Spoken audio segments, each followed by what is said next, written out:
Salut à tous. Depuis quelques années, le phénomène Black Bloc prend de l'ampleur en France, transformant de façon régulière les fins de manifestations, notamment à Paris, en émeutes. Alors le Black Bloc, c'est quoi? C'est qui? D'où ça vient? Où ça va? Autant de questions auxquelles on va essayer de répondre aujourd'hui. Tout d'abord, le Black Bloc, c'est quoi? Ce n'est pas un parti ou une organisation structurée, contrairement à ce qu'on pourrait croire en écoutant certains médias. Le Black Bloc, c'est avant tout un mode d'action, une stratégie auquel tout le monde peut prendre part. Le principe est simple. Le Black Bloc est un regroupement d'individus masqués, habillés de couleurs sombres, ce qui donne une masse anonyme où il est difficile d'identifier les participants. Cet anonymat permet ensuite à ceux qui le veulent, seuls ou en groupe, de façon improvisée ou bien préparée à l'avance, de mener des actions illégales ou violentes en toute sécurité. Certains y viennent avec des objectifs précis, la preuve, il y a parfois des tracts de collés revendiquant le cassage de vitrines, mais globalement, ce n'est pas un ensemble structuré pour autant, la plupart des gens qui participent à un Black Bloc y viennent sans bien savoir ce qui va se passer, au mieux on sait par des échos que ça peut dégénérer, et si ça dégénère, eh bien on en profitera pour jouer les émeutiers, sinon tant pis, les cagoules auront été sorties pour rien.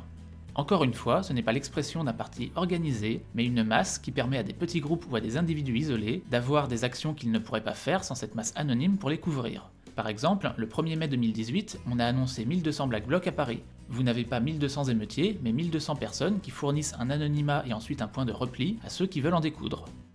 Et politiquement, le Black Bloc, c'est qui? Au niveau idéologique, le Black Bloc regroupe tous les membres les plus radicaux de l'extrême gauche, ceux qui refusent tout compromis avec le système, que ce soit le syndicalisme, les élections, voire même tout simplement déclarer une structure légale. Pour eux, la violence et l'action directe sont des modes d'action privilégiés, car contrairement à d'autres modes de contestation plus institutionnels, ils sont non récupérables par le système. Dans un Black Bloc, vous trouvez surtout des autonomes, plus communément appelés Toto par le reste de la gauche radicale. C'est une constellation à part entière dans la galaxie d'extrême gauche, avec ses propres courants, sous-courants et chapelles. Certains sont anards, d'autres sont marxistes, tous détestent les organisations politiques, y compris d'extrême gauche, qu'ils voient comme des éléments modérateurs des luttes, des récupérateurs qui brident l'esprit de révolte des masses. Ils croient à une forme de spontanéité révolutionnaire, même si, paradoxalement, ce sont des gens qui marchent en réseau informel aussi bien structurés que des orgas.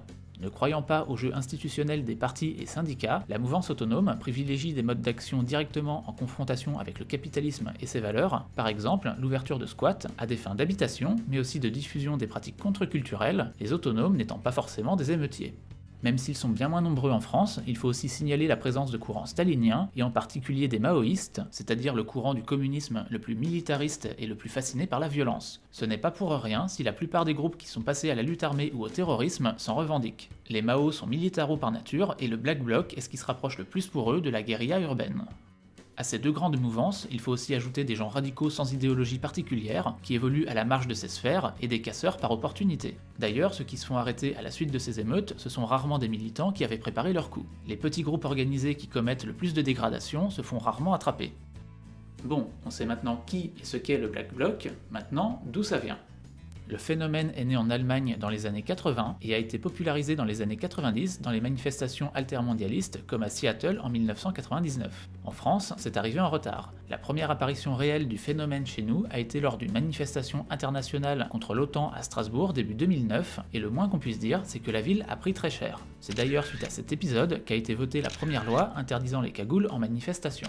Mais la première apparition franco-française, elle, a eu lieu à Poitiers quelques mois plus tard, lors d'une manifestation anticarcérale au cours de laquelle plusieurs centaines de personnes masquées ont saccagé le centre-ville. Avant 2009, il y avait parfois des échauffourées en fin de manif, mais rien d'organisé. Ça s'explique par le fait que la France a une longue tradition organisationnelle, l'extrême gauche y est structurée en partis, associations, syndicats, divers groupuscules, qui veulent tous peser dans le champ politique sans se couper des masses. La violence n'est donc pas une option réaliste et était condamnée par les orgas. Pour moi, il y a eu deux étapes dans l'apparition du Black Bloc en France. D'abord, dans les années 2008-2010, plusieurs événements qui, conjugués, ont remis sur la table la question de la violence dans l'action politique. D'abord, la crise grecque. La mouvance anarcho-autonome violente est très présente en Grèce et a joué fortement sur l'imaginaire des jeunes révolutionnaires français. Et puis, toujours selon moi, il y a aussi une part de responsabilité de l'État français à travers la gestion catastrophique de l'affaire de Tarnac. Rappelez-vous, en 2008, un crochet est posé sur une ligne de TGV et au passage du train, plusieurs centaines de mètres de caténaire se retrouvent arrachés. Le gouvernement voulant montrer qu'il maîtrise la situation, quelques jours plus tard, un petit groupe de la mouvance autonome, domicilié à Tarnac et dirigé par un certain Julien Coupat, est arrêté de façon très médiatisée et traité quasiment comme des terroristes. Devant le traitement hallucinant de cette affaire, une partie des médias prend fait et cause pour le groupe, l'enquête sera un fiasco, s'éternisera, s'enlisera, et l'affaire finira 10 ans plus tard sur un non-lieu.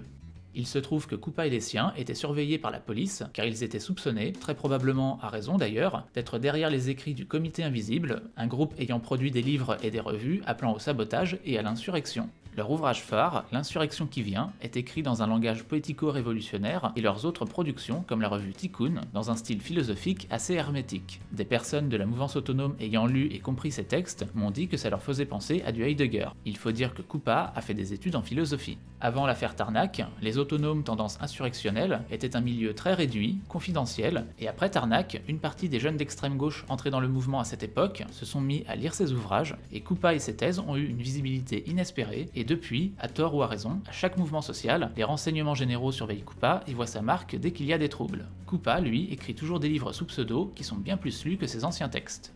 De façon plus ou moins liée, à la même époque, ressurgissent dans une partie de l'extrême gauche des thèses insurrectionnalistes, et on a donc une conjonction d'événements qui ont mis en avant l'idée d'action violente chez une partie de la jeunesse d'extrême gauche, en même temps que la propagation de toute une littérature émeutière jusque-là très confidentielle. Pour vous donner une idée du climat de l'époque, à ce moment-là je militais dans une organisation anarchiste, et un de mes camarades, qui avait la petite vingtaine, a alors rejoint un groupe d'autonomes tendance insurrectionnaliste qui attaquait les assemblées générales étudiantes, qui a également attaqué les locaux syndicaux d'un syndicat étudiant d'extrême gauche, et ce camarade lui-même a fini par laisser femme et enfants derrière lui, puisqu'il avait un enfant en bas âge, pour aller faire la révolution en Grèce. Alors certes, ce parcours n'est pas représentatif de toute une génération militante, mais en tout cas, il donne quand même une indication sur les débats qui avaient cours dans certains milieux. Et puis, deuxième étape dans l'apparition des Black Blocs en France, et surtout de Black Blocs à la française, la loi travail en 2016.